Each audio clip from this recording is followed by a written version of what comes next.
know how to start this.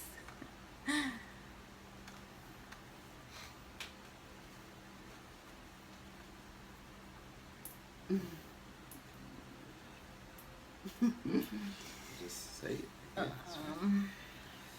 all right. Hi guys. It seems like when we always get on together, it's like a serious topic, right? Yeah. I feel like we did this the other day.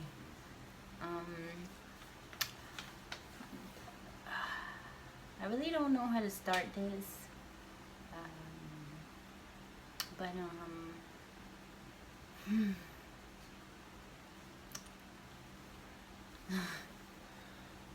Just say it. say like how, like We were pregnant and we miscarried. that's rough. That's rough. Okay. But it hit us like that, right? Yeah. It was rough. Okay. So, since he said it, just start from the beginning. This all started June 26th. Actually, June 25th, which was a Sunday. That Sunday, I was feeling weird. That's the only way I could describe it. I came home straight from church and I laid down on the sofa and I did something that I have never done before, which was snore. So right away I'm like, babe, I woke myself up snoring. So he's like, we didn't think nothing much of it. We just left it as it was. I was feeling some symptoms, but since I wasn't expecting for it to be pregnancy, I just didn't think of that. And we had just come back from Puerto Rico too, so the changes. Yeah, that's what I thought too. But I was really feeling great because in Puerto Rico I felt amazing. My body felt great. I wasn't having any headaches or migraines, so I was feeling absolutely amazing. So then that Sunday night to Monday, I was sleeping on my stomach with my head like this, which I never do either. And I woke myself up because I whimpered. And I was like, okay, this is weird. But at the exact moment, I also felt like, I know this is for a lot of people, might not understand this, but I also feel I have a relationship with God, and that's the only way I could describe it. And I felt like in my spirit it was telling me it's time, go get yourself checked. So it was 3:40 in the morning, so I went to the bathroom at that time, and I did it, and not even a minute later, it was positive lines, and I was in shock at first, and then I started to cry. And I captured this all on video, because if you know me, I capture everything on video. So I captured it on video. It was a moment I waited for a very long time, and I took advantage. I stayed in that moment. I let myself process the moment, and some would run to their husband and wake them up. For 3 hours. Hey, get up! I have to tell you something. But I didn't. I stayed up, and I stayed up with God. I was thanking Him. I was worshiping Him. I was singing. I was dancing. I was laughing. I remember I even got on the bed right next to him, and I just started like laughing, like, oh my God, when you wake up. But you know, I waited till his alarm your alarm rings around 6 something. And even when it rung, I let him go to the bathroom, do what he needed to do, and I waited in the room. He came to the room and he sat down, and I told him the news. I captured that also on video, and he couldn't, like me, we couldn't believe it. But it was a beautiful moment for both of us, and we just stayed there, you know, laughing and crying and happy and looking at the stick again, like, is this for real? So that was a nice moment. So then it was, I needed to write these things down. Then we started to tell people, because it was a promise that God gave us. It was a word that he gave us, and we believed it. And we didn't wait for no doctor. Actually, we ran to the pharmacy again, and we got another test. Not that we needed it, because I was okay with that one. I just did it again because I was looking for a pregnancy test that showed how many weeks you are, blah blah. But to my calculations, I was 8 weeks already. So we started to tell people, you know, we told my family, his family, close friends of ours, and it was a great feeling when you know, I waited for this, and he wanted to tell the whole world right away. He wanted to tell everyone, but I said no, just wait. So then after that, I made an appointment to go to the doctor. My appointment was for June 30th. That was a Friday. And we go to the doctor. And we're anxious. We're happy. I went in there with the expectancy that, you know, this is it. This is it. So the doctor comes in, he checks me, and I'm seeing an expression in his face that worried me. But I said no, you know, God gave us this, and I'm not going to entertain his expression. So I just continue to look at the screen, and as we're looking at the screen, he's like having a difficult time trying to find the fetus. The embryo. Oh, embryo. Yeah. So finally he finds it, and he comes and says, okay, we see that there's a sack, and we see this little white, you see that little white line there, whatever he said. Yeah.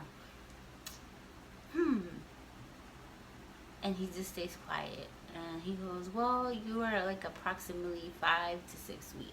And I said, whoa, 5 to 6 weeks, like, that was way off. So I said, all right, fine. And then he says, there's no heartbeat, and no activity, no heartbeat. There's no, yeah. And I said, well, is it because we're too early? He's like, well, it could be that we're too early, but it also, you know, could mean that, you know, something is not good. But it's too early, he said. It's too early. And then he said that the implantation was low, and that's dangerous as well. Also, he said I have a polyp, and that's dangerous as well.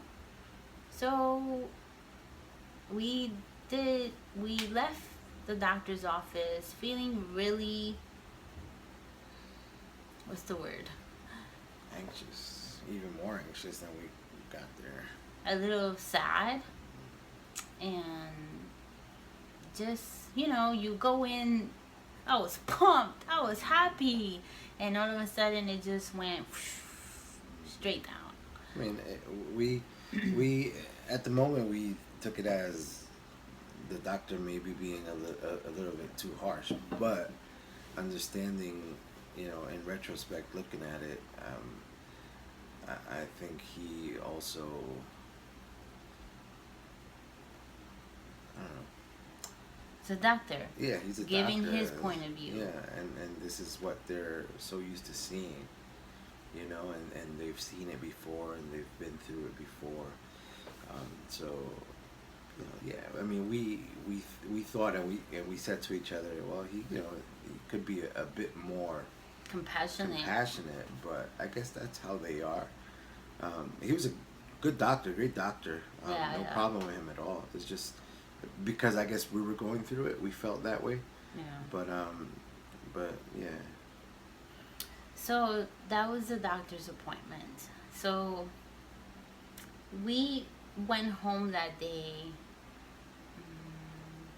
really, really quiet. I came home and I started cooking because that's the type of person I am. I just don't want to sit and think about it. So I started to make myself busy, and Chester had to preach that night. I think it was that night. And he went and we went to church. He gave his word, and it's so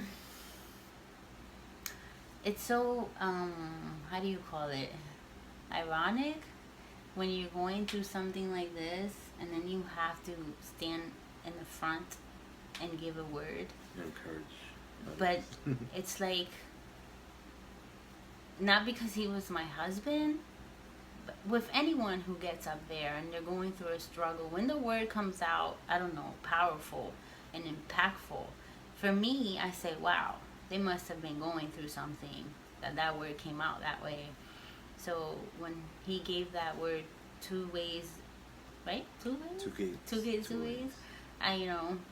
I'm his first critic, but that word was amazing because, it came from, it came from a place. So that whole weekend, for me, I did not know how to act, because here's your doctor telling you it's too early, you don't know what's happening inside of you, and another part of me is like, I'm pregnant, I'm pregnant and I'm gonna enjoy this. Yeah. So we kept enjoying it, and we started to tell people, we continued to tell people, and it made it even more encouraging, because we told them what they were saying, the doctor said, and they would say they're going to pray for us, or they'll pray for us right there, and that was great. We went to our barbecue, and I'm sitting there and I'm like, I'm pregnant, and nobody knows yet, only a few people, and it was amazing. It was an amazing moment for me. So then July 5th comes, and we have to go to the doctor's office again. There he goes again, and he says, I'm sorry, there is no heartbeat. There's nothing going on inside there. He said, your numbers are going up, but there's nothing happening. So Chester, right away said, well, if the numbers are going up, that means there's life in there, right? And he said, well, not really. I think that we need to do a cleanup, and we have to do it this weekend, and you could start again in 2 months. But before that, he did say we can have a second opinion. He offered us to go and take another sonogram. Yeah, but this is after the prayer. Yeah. before he even said that point, he was just saying, you know, you need to do a DNC quickly.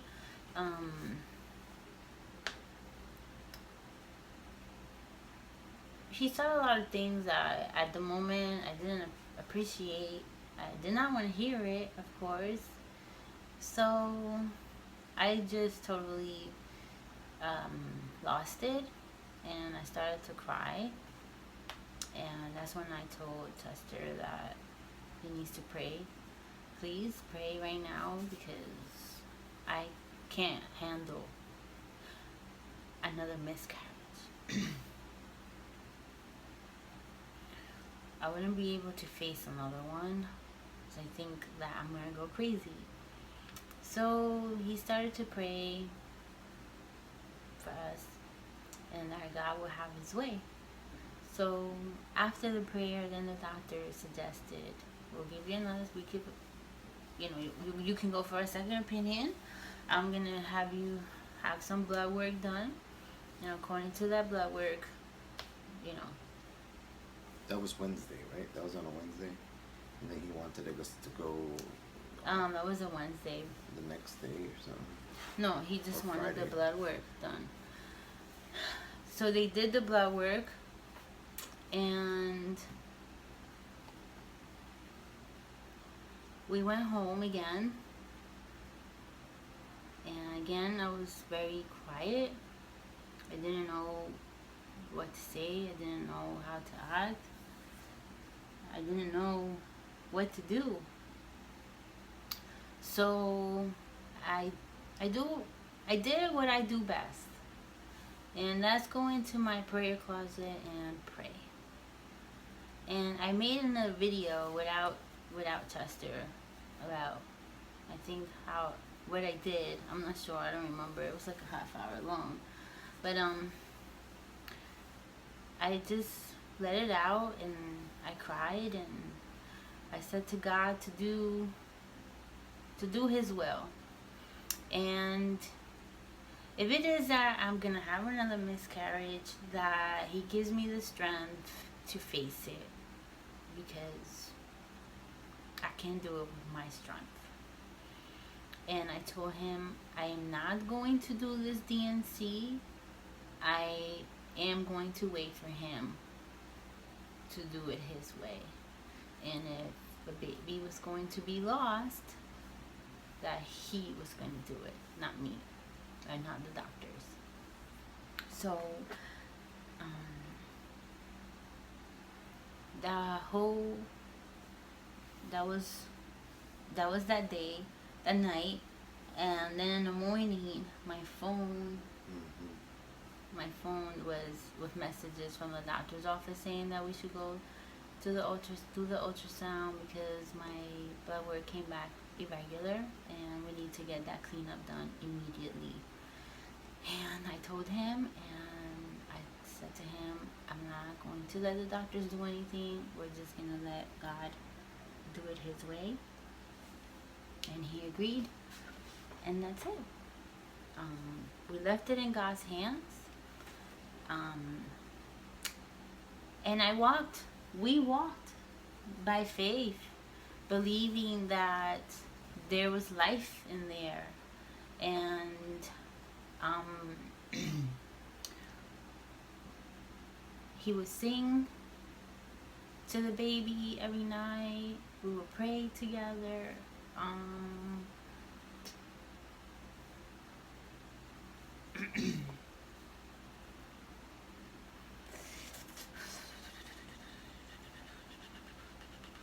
We believed, right? We held on to that word, the words that the Lord spoke over us. We held on, and we prayed, and we continue holding on. We continue praying, believing and holding him to his word. And we know he's faithful and he's true, so our hope is still alive. Yeah. So the same week, I had to open up service. My first action is, I don't feel like it. I don't feel like worshiping. I don't feel like doing anything. I just want to stay still.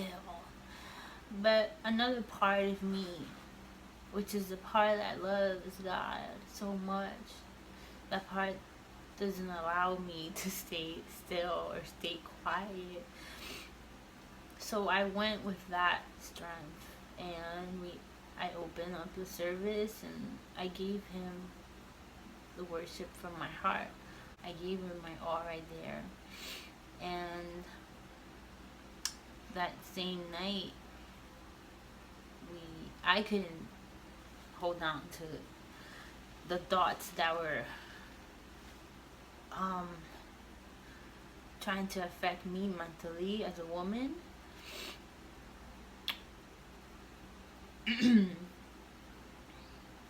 So I just cried, and he heard me crying because I was so loud in church. And we went, I think I said this in the other video, so I don't want to repeat myself, but we went up to the front and we left it there. We left it there, telling God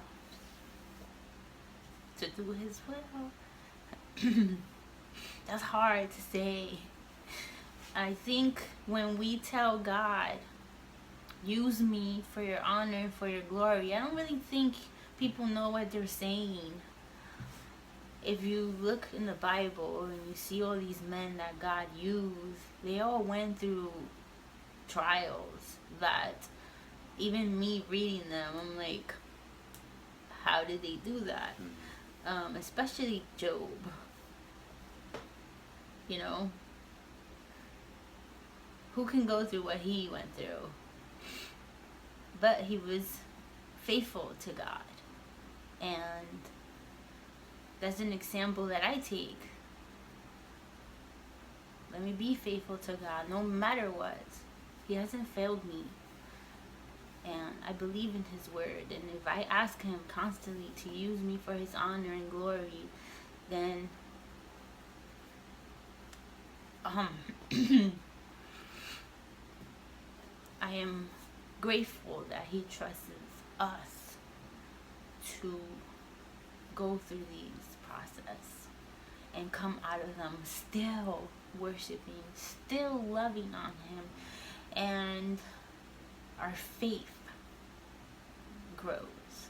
Our relationship with him is tighter because you have no one else to lean on but him. No one else has the answer but him. So that night when, we left it there at the altar, I believe with my heart that he covered me with an armor of strength, because I didn't feel the same before. I felt like at peace, like he's gonna do what he's gonna do no matter what. So I was okay. So even with that, I said to the Lord, I'm gonna continue worshiping you, I'm gonna continue praising you, I'm gonna continue telling people, because that's how our faith was. That there was a baby still in there. But not knowing, I think all along that what he was doing was strengthening us for what was to come. Yeah. 'Cause I remember I let it out in that service. And all I could say was, I can't do this alone. And that was my cry, right? That I couldn't do this alone. So I think he was strengthening us. From that point, he began to strengthen us for what was to come. Yeah. So, that the week of, I want to say the 10th, yeah, July 10th, which was a Monday, that whole week I remember telling him I was feeling crampy the whole week and uncomfortable, and I would go into my closet and pray, and my prayer changed to, I'm ready for whatever you are going to do. I told him, you have me in your hands. And when you feel that I'm ready, then let me go and let it just happen. I kind of, in my heart, I knew that it was going to happen. Another part of me was, you know, Hope. there was hope. But another part of me knew what was about to come. I just didn't know when. Friday the 14th,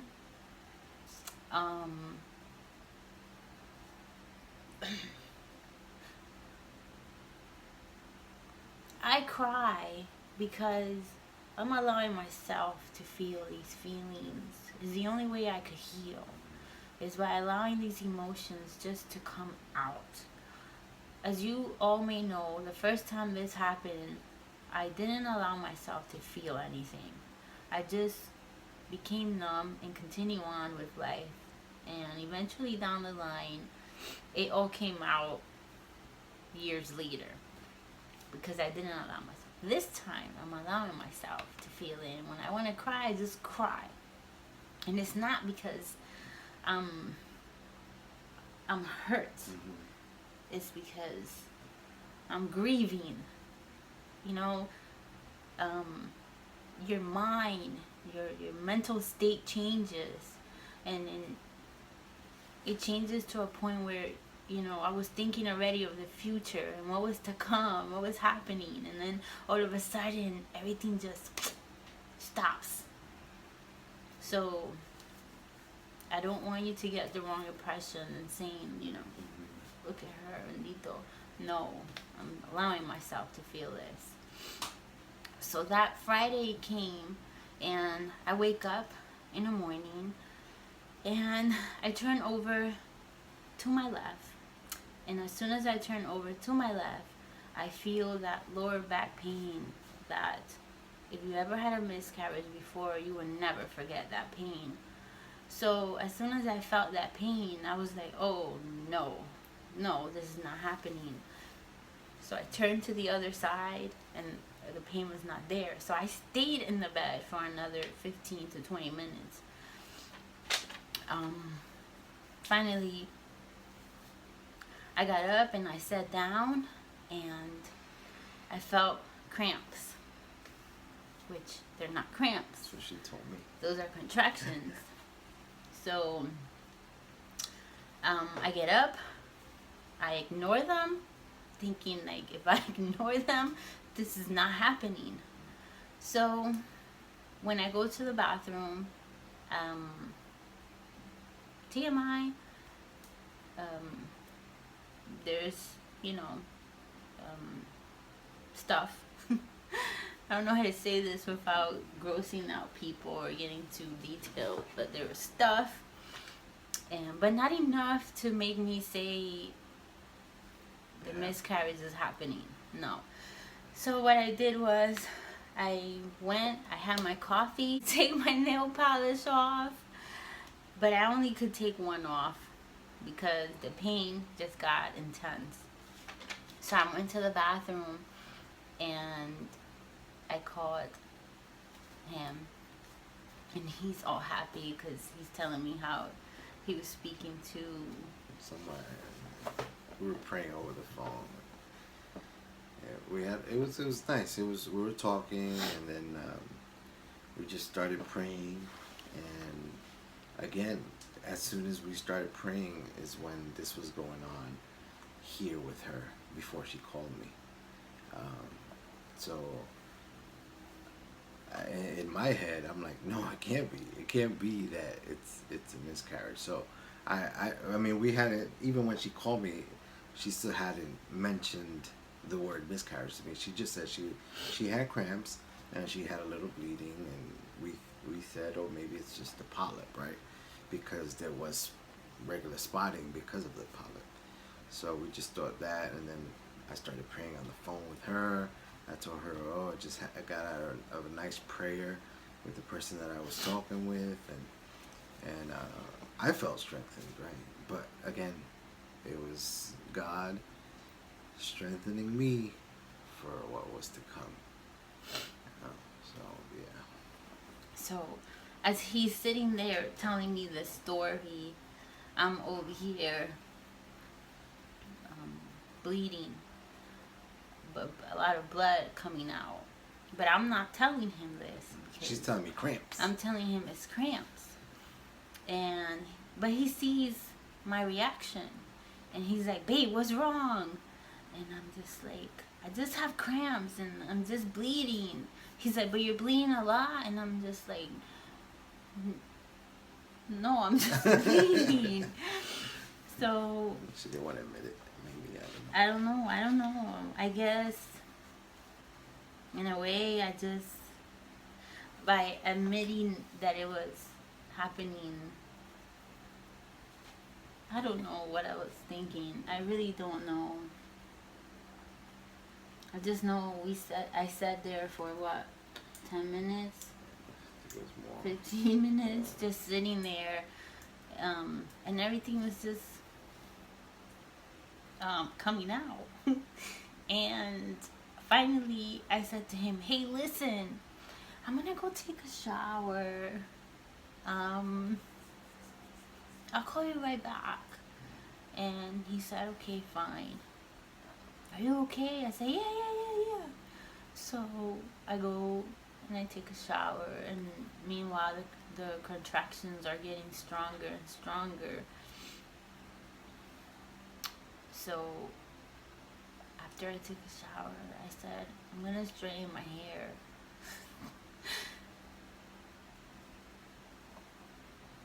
I didn't want to face it again.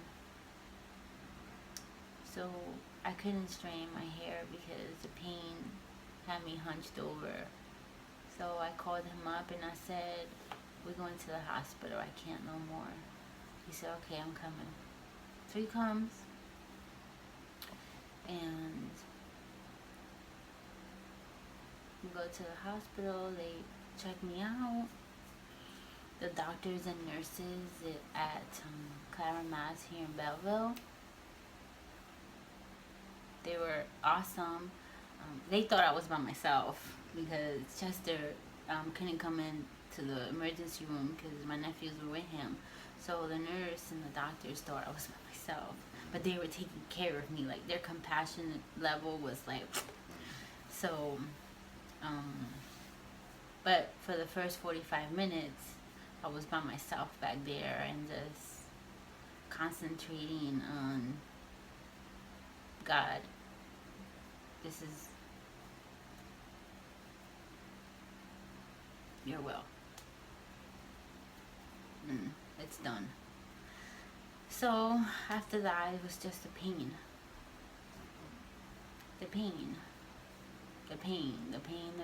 that I don't wish on anybody.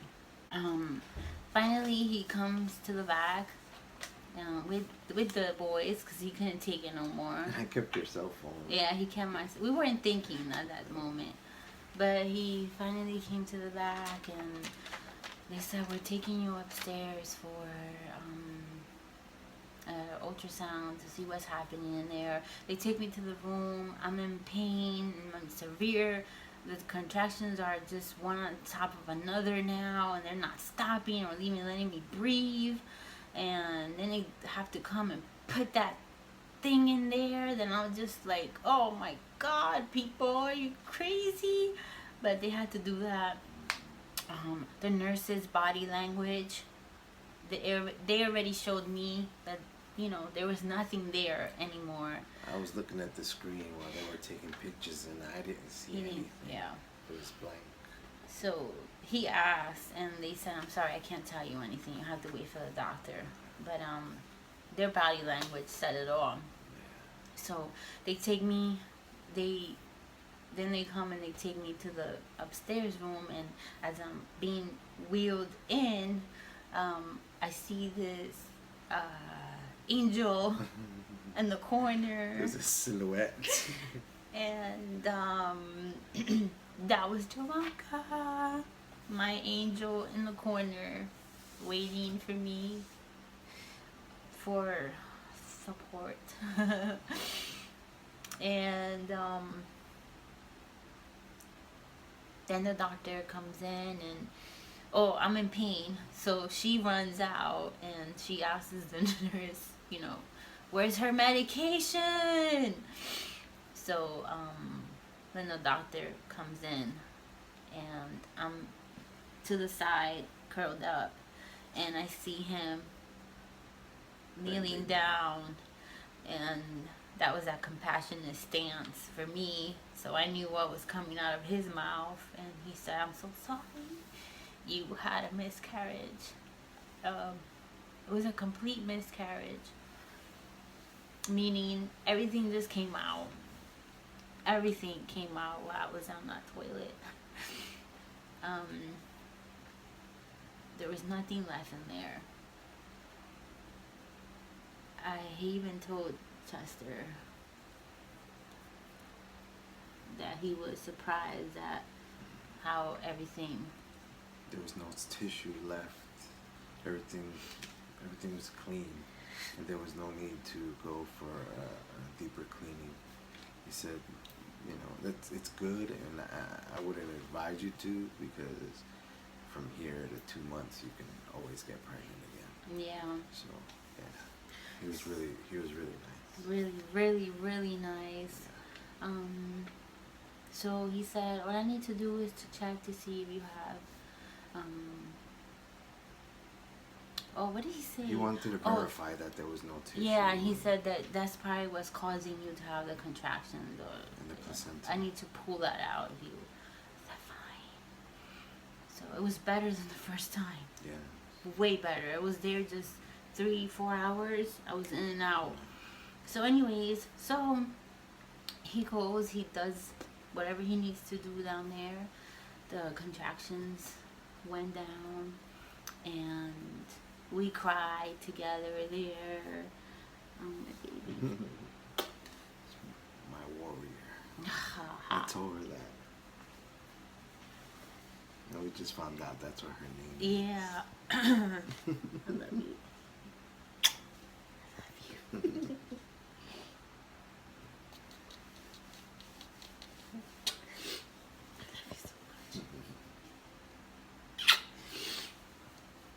This has brought us closer together. The love just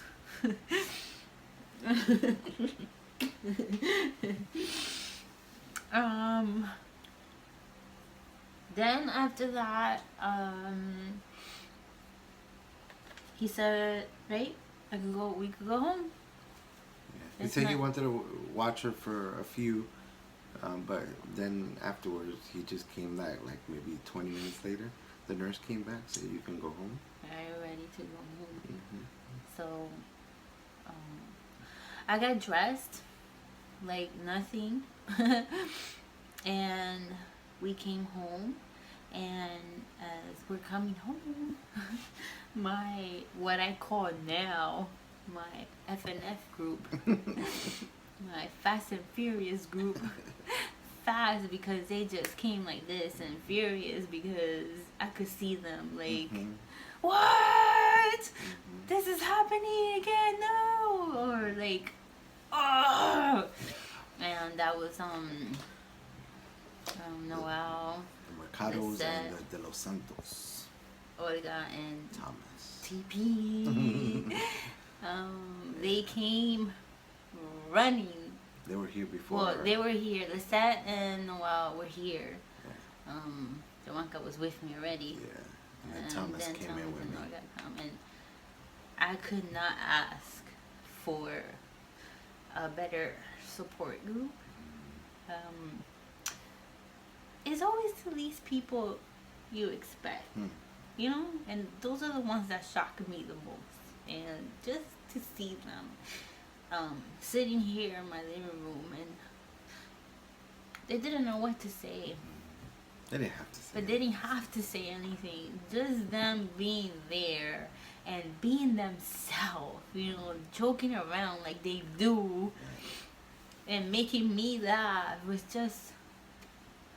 And it was men's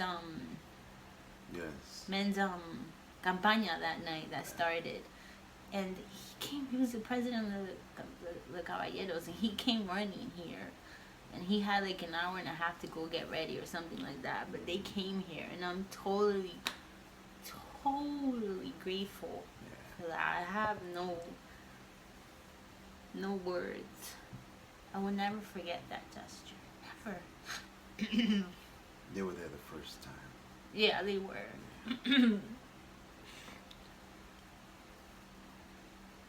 I think that made me cry even more than anything else. Because I think when you go through something like this, you want that support group. You don't want to feel alone in this. You want people still to act normal. I know a lot of people were saying, oh my God, I don't know what to say. You don't have to say nothing to women who have miscarriage. Just a hug or a simple text that says, hey, how are you today? How you feeling? Just the thought that you guys were thinking about us in this process, that was enough for me to like. And all the text messages, I know I didn't name everyone, but I got text messages after Chester announced, that it happened, from people, and I just felt loved, so much love. So, thank you everyone for your encouraging words.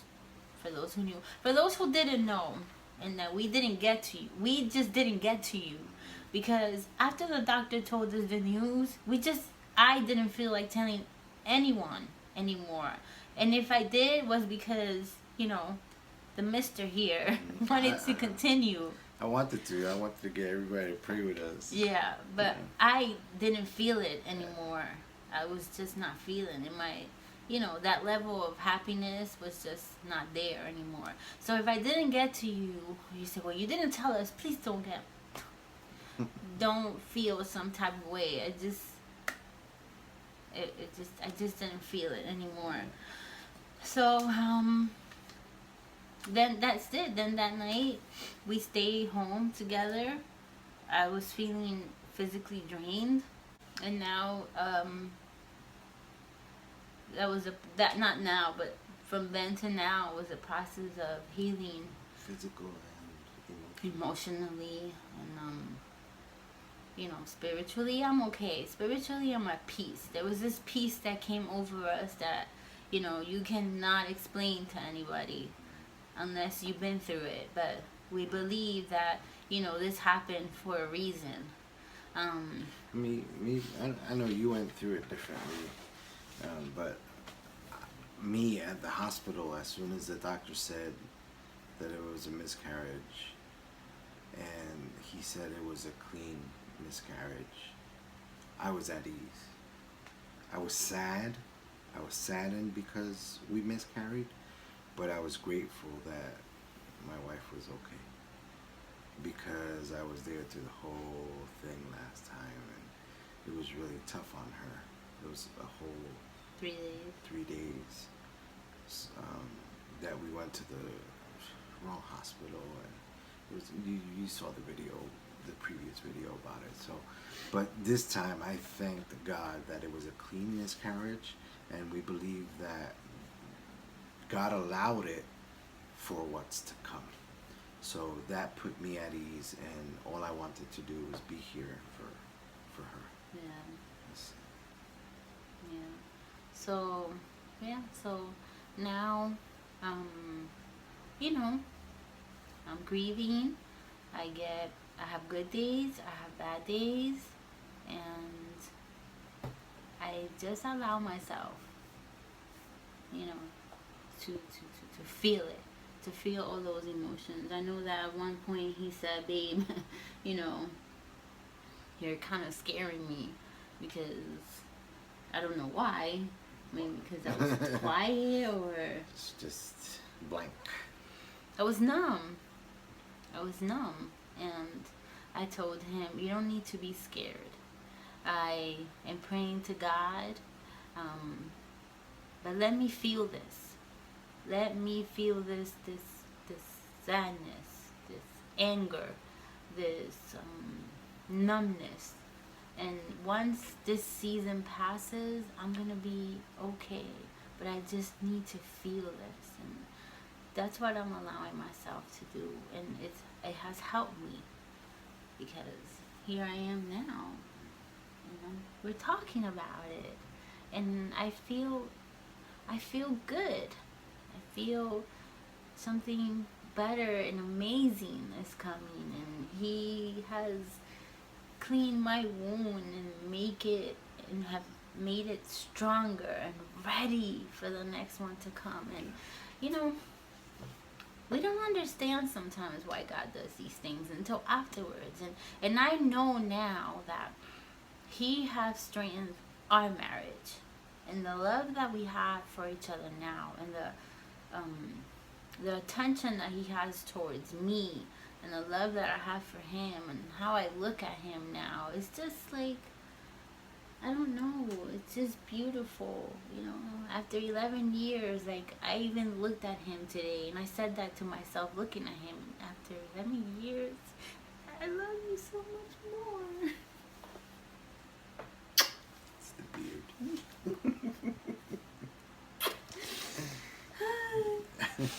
But only God can do something like this.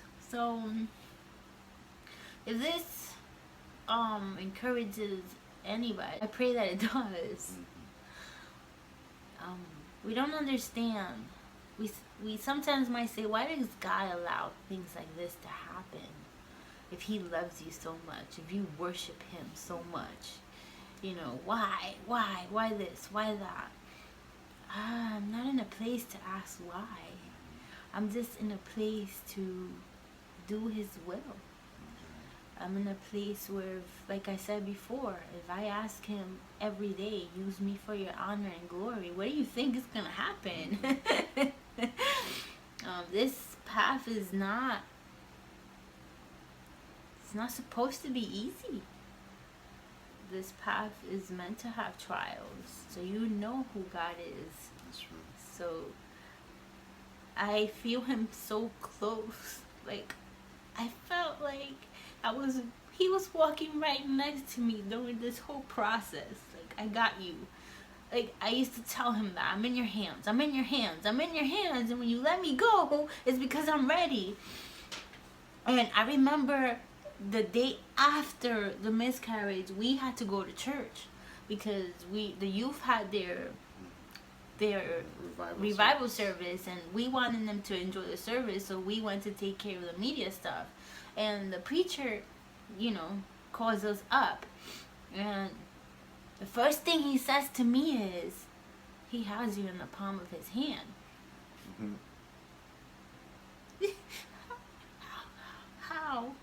How can I not love a God who's so detailed and so loving and so attentive?